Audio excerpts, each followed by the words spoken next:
Well, another election day is coming up very soon, in just about 3 weeks' time. Our reporter John Franklin joins us now. John, what's going to be on the ballot?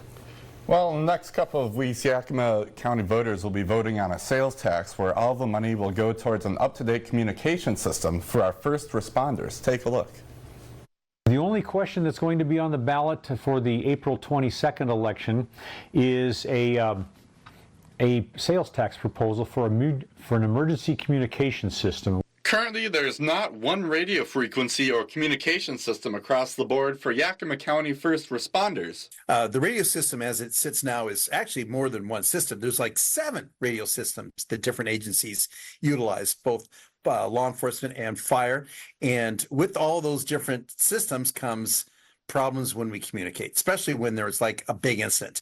The need for this system became evident after a false alarm in 2019 about a school shooting at West Valley High School. Thankfully, it was a prank call and there was no harm done. There was no active shooter. But we learned some important things in the process, chief of which was the fact that nobody could talk to each other.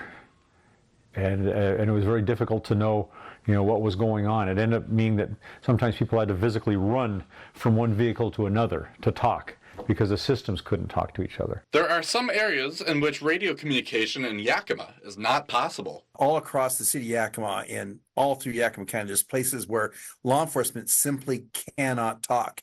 And we're forced to use, if we can, cell phones, if you can see the other officer, deputy, yelling, all these different things because a radio system just has all those dead spots. Proposition 1 would create a sales tax of 0.2% in Yakima County, or 20 cents per every $100 spent. I'm hesitant, to endorse a tax increase without actually having looked at something first. This, to me, is something that I feel that I can support because it actually ultimately is not only about the safety and communication of our first responders, but by extension, it's really about our safety in the end. This proposition needs 50% plus 1 vote of approval to pass, John. And I think ballots are going out next week, you were saying? Yeah, late this week, early next week is when people should start receiving them. Great. Well, thank you very much, John.